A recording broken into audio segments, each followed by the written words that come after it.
Hello বন্ধুরা, আমি গিয়েছিলাম একদিন কলকাতা। কী কারণে? চলো ভিডিওটা দেখতে থাকো। যদিও পুরো ভিডিও ক্লিপ আমি তোমাদের সঙ্গে শেয়ার করতে পারছি না, যতটুকু আছে ততটুকুই শেয়ার করছি। এই যে দেখো, সকাল সকাল গাড়ি নিয়ে বেরিয়ে পড়েছি। হাজব্যান্ড চা আর বিস্কুট রাস্তা যেতে যেতে খাইয়ে দিল।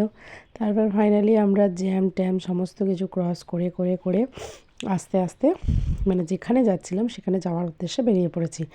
যাচ্ছি হচ্ছে কলকাতায়। কলকাতা কোথায়? কলকাতা কাকুরগাছি মা মনসা মন্দিরে। এই দেখো, বাবুকেও কিন্তু রেডি করে নিয়ে নিয়েছি। আর যেহেতু শীতকাল ছিল, ঠান্ডার সময়, তাই বাবুকে সোয়েটার পরিয়ে নিয়েছি। তারপর দেখো, আস্তে আস্তে আমরা হাওড়া ব্রিজ ক্রস করে আস্তে আস্তে আমরা এটা দিয়ে ক্রস করার পর চলে গিয়েছিলাম মা মনসা মন্দিরে। সেখানকার কিছু ভিডিও তোলা নিষিদ্ধ, তাই তোলা হয়নি। তারপর ওখান থেকে আসার পথে আমরা অবনীমালে গিয়েছিলাম।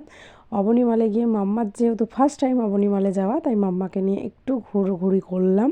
তারপর এই যে এক্সেলেটারগুলো দেখছো, আমরা রীতিমতন যদিও ভয় পাই, কিন্তু মাম্মা একদমই ভয় পায় না।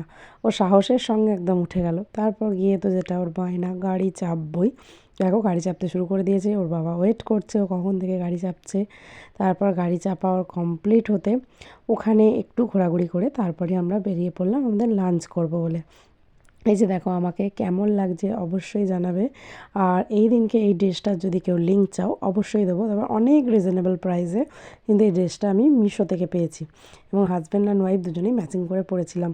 তারপর আস্তে আস্তে এই দেখো, আমরা যে লাঞ্চ করব গিয়েছিলাম, যেখানে লাঞ্চ করতে সেখানকার উদ্দেশ্যে যাচ্ছি। এই যে দেখো, এখানকার যে মানে ভিউটা আমার ভীষণ ভালো লাগছিলো, তাই ভাবলাম তোমাদের সঙ্গে কিছুটা শেয়ার করি। মা মনসা কাকুরগাছির যে মন্দিরে গিয়েছিলাম, সেখানে যাওয়ার যদি কেউ অ্যাড্রেস চাও এই ভিডিওটাতে, সেটাও কিন্তু আমি তোমাদের দিতে পারি। যেহেতু মায়ের কাছে যাওয়ার অনেক দিনেরই ইচ্ছা ছিল, আর কিছু মানতও ছিল আমার, যেটা মা কিছু সেকেন্ডের মধ্যেই পূরণ করেছে এক প্রকার বলতে গেলে। যেই মুহূর্তে বলেছি তার কিছু সেকেন্ডের মধ্যেই মা সেই জিনিসটা আমাকে দিয়ে দিয়েছে। হয়তো সেই জিনিসটা পাওয়ার কথা ছিল কি না জানি না, কিন্তু পেয়েছি। তাই অনেকটা দিন ধরে অপেক্ষা করার পর ফাইনালি একটা দিন সময় পেলাম যে মায়ের মন্দিরে যাব।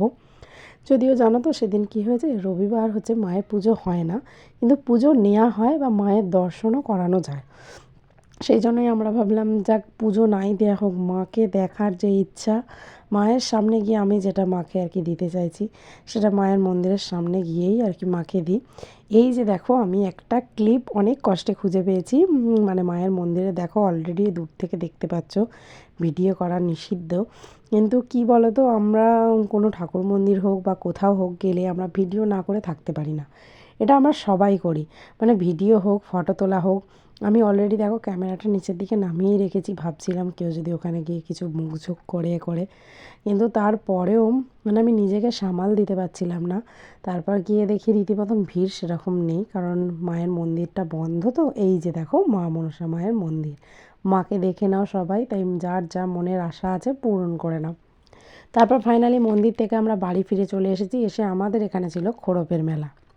সেই খোড়পের মেলাতেও আমরা কিন্তু চলে এসেছি। এই যে দেখো, খোড়পের কালী মায়েরও ভাষণ হয়ে গেছিলো। মা দুদিন থাকে, তারপর আর থাকে না। তারপর হচ্ছে মা চলে যায়। আর আমরা সেই দুদিনের মধ্যে আসার সময় সুযোগ হয়ে উঠতে পারিনি, তাই আমরা পরেই এসেছিলাম মেলাটাতে আর মায়ের মন্দির দেখতে। মা থাক বা নাই থাক ওখানে, মা সবসময়ই আমাদের মনে থাকবে। সেই জন্য এবার মাম্মার এসে এই যে ড্রিঙ্কগুলো মাম্মার খুব ভালো লাগে, কিন্তু ও খেতে বেশি পারে না, কিন্তু নেওয়ার জন্য ছটপটটা বেশি পরিমাণে করে। সেই জন্য ওর জন্য একটা হচ্ছে ম্যাঙ্গো শেক বানানো হচ্ছিলো। তারপরে এই ডেকোরেশনটাও আমার ভীষণ ভালো লাগলো, আর সেজন্য এটার ভিডিও তোমাদের সঙ্গে আমি শেয়ার করলাম।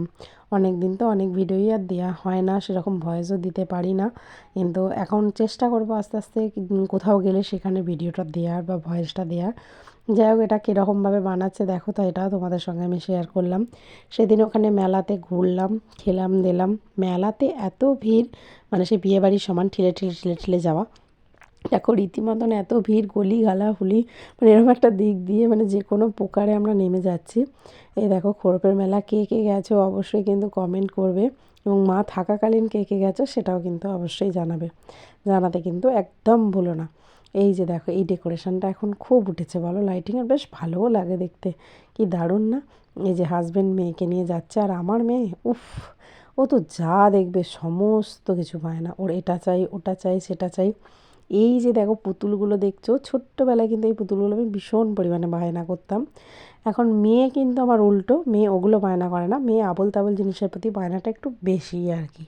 এই যে দেখো মায়ের মন্দির কিন্তু ফাঁকা, এই যে মা নেই, কিন্তু মা ওখানেই আছেন, যেটা আমরা হয়তো চোখে দেখতে পাচ্ছি না, কিন্তু মা ওখানেই আছেন। যাই হোক, এই মায়ের বিষয়ে কে কতটা জানো আমি জানি না।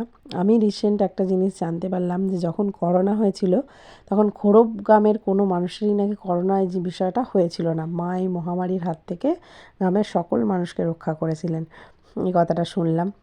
তারপরে এই যে বেলুনগুলো উঠছে দেখছো, আমার মাম্মা তো রীতিমতন বায়না করে কিনেছিল, কিন্তু ওড়াতে পারিনি, বাড়িতে এসে সেটা ফেলে দিয়েছে। যাই হোক, এইভাবে হলো। তারপর বাড়িতে এসে হচ্ছে আমাদেরই বাড়ির ছেলে, তার বিদায় বেলা, ছেলে বলতে কার্তিকের কথা বলছি, কার্তিকের ছিল বিদায়ের দিন। সেই জন্য কার্তিককেও দেখো তার মা বিদায় জানাচ্ছে, কষ্ট হচ্ছে কিন্তু কিছু করার নেই, ওকে তো সারা জীবন আমরা ধরে রাখতে পারবো না, ও আসেই আনন্দ দেওয়ার জন্য আবার চলে যায়। তারপরে এই বাড়ির কার্তিক ও চলে গেল, এইভাবেই সেই দিনটা কিন্তু কেটে গেল। চলো কার্তিকের সঙ্গে কে কী করলো না করলো সমস্তটাই তোমাদেরকে দেখাই এবং শেয়ার করি। আর বলি বন্ধুরা, হয়তো এই ভিডিওটা কতটা ভালো লাগবে তোমাদের আমি জানি না, যদি ভালো লাগে অবশ্যই লাইক কমেন্ট শেয়ার করতে কিন্তু ভুলো না।